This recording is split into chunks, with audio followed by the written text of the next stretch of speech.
శుక్లాంబరధరం విష్ణుం శశివర్ణం చతుర్భుజం ప్రసన్నవదనం ధ్యాయే సర్వవిఘ్నోపశాంతయే. గణనాథ కోటి కోటి నమస్సుమాంజలుడు తెలియజేసుకుంటూ ఈనాటి ఈ వీడియోలో మొదటి 50 శ్లోకాలు 18వ అధ్యాయంలో దిగ్విజయంగా చదువుకోవడం జరిగింది.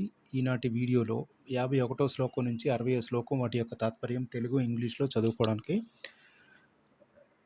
దివ్య ఆశీస్సులతో కొనసాగిస్తున్నాం.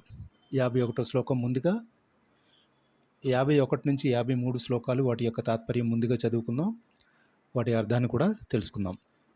ముందుగా 51వ శ్లోకం. బుద్ధ్యా విశుద్ధయా యుక్తో ధృతాత్యాత్మానం నియమం యమ్య చ సప్తాదీన్విషయాం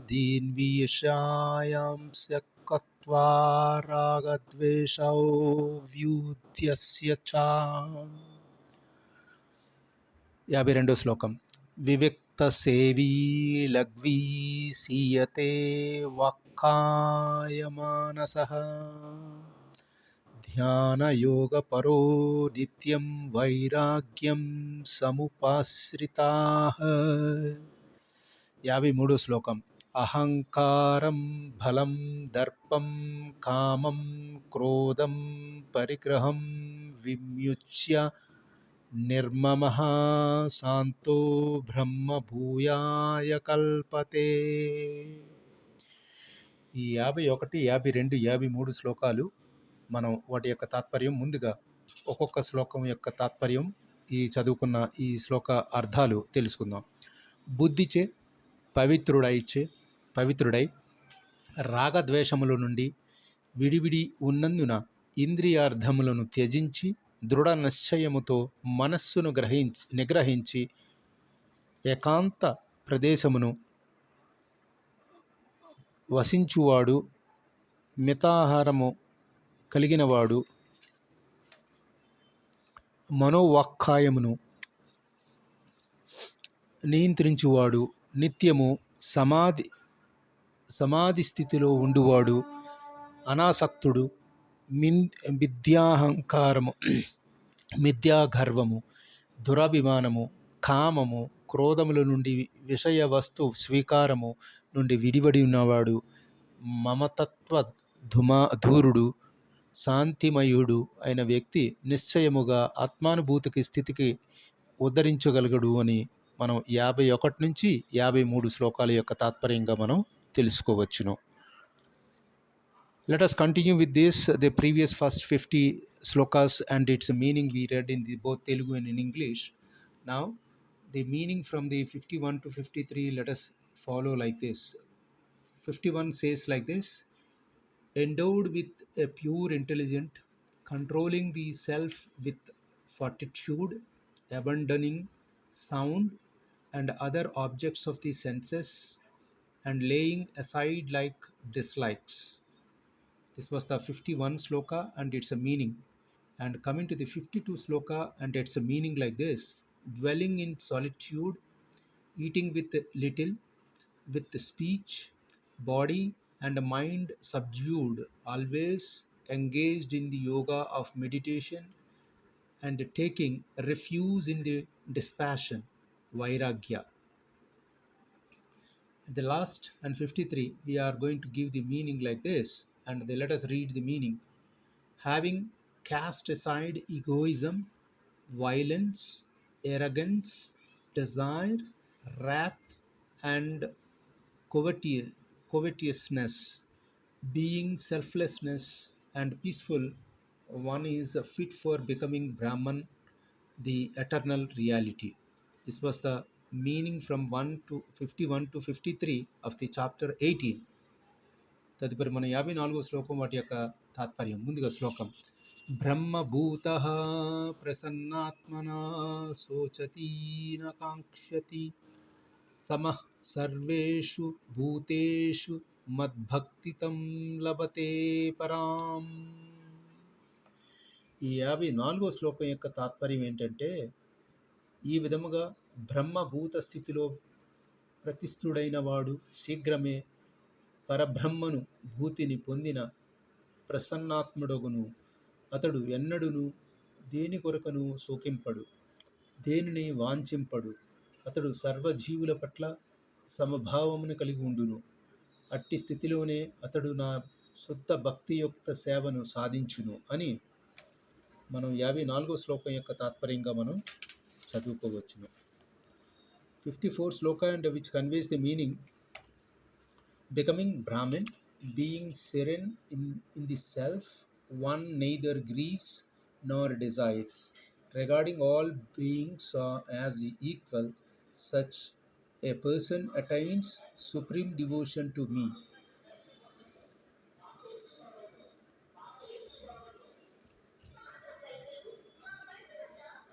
తదుపరి మనం 55వ శ్లోకం వాటి యొక్క తాత్పర్యం ఈ విధంగా చదువుకోవచ్చును.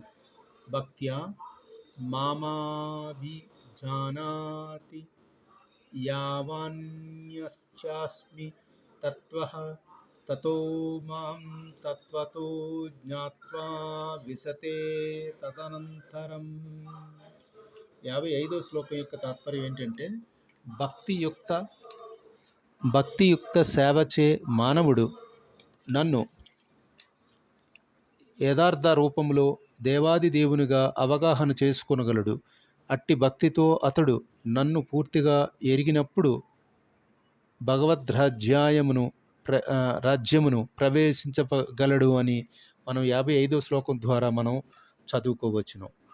55th Shloka of the chapter 18 conveys like this: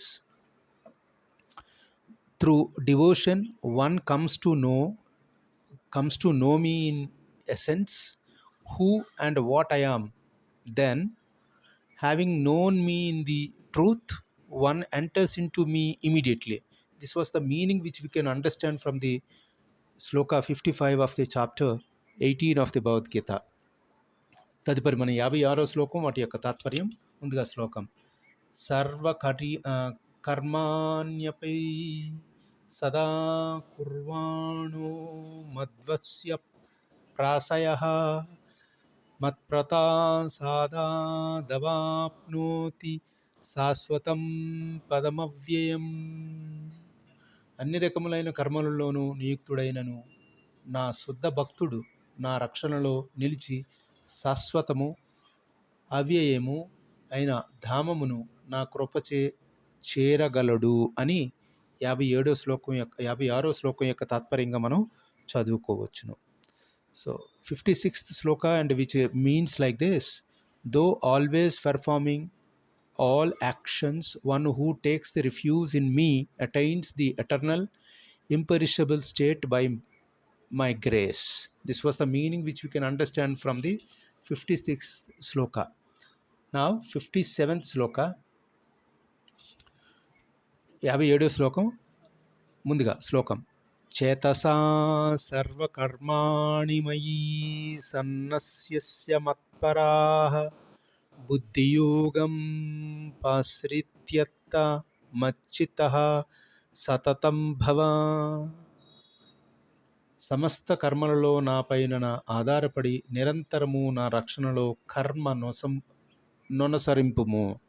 అట్టి భక్తియుక్త సేవలో సంపూర్ణముగా నా భావనలోనే నెలకొనినను వాడవను అని మనం 57వ శ్లోకం యొక్క తాత్పర్యంగా మనం చదువుకోవచ్చును. 57th sloka which conveys like this: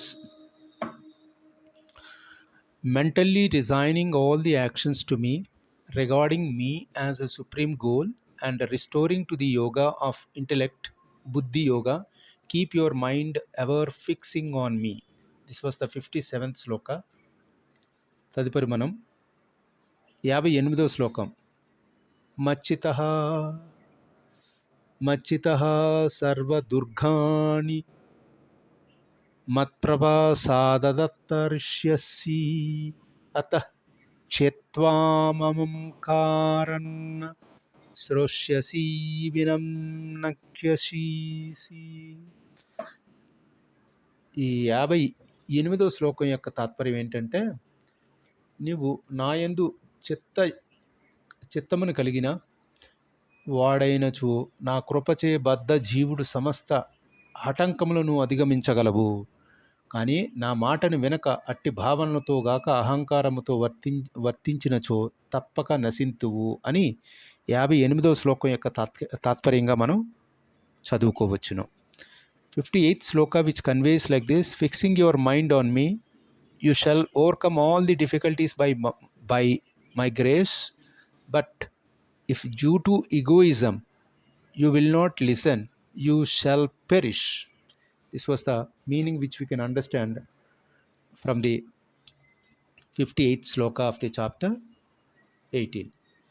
59వ శ్లోకం వాటి యొక్క తాత్పర్యం. ముందుగా శ్లోకం: యదహంకారమాశ్రిత్య నయోత్యత్త ఇతి మన్యసే మిథ్యైష వ్యవసాయేస్త ప్రకృతి స్వాం నియోక్షతి.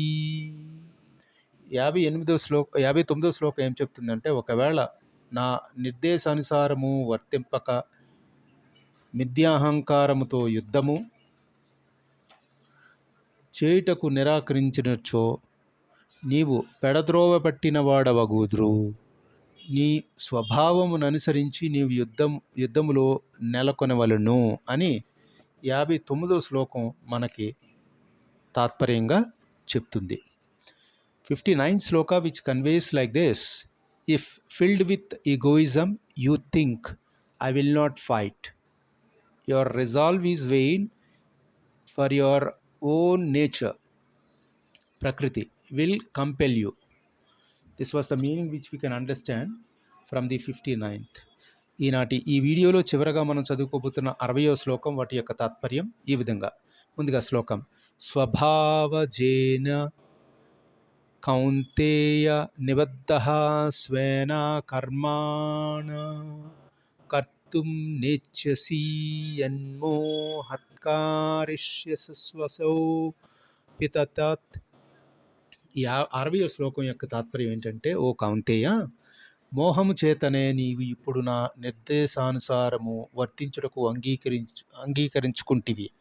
కానీ నీ స్వభావం చేత పుట్టిన కర్మ ప్రభావం చే ఆశపరుడివై నీవు దానికే తప్పక చేయుదువు అని మనం 60వ శ్లోకం యొక్క తాత్పర్యంగా మనం చదువుకోవచ్చును.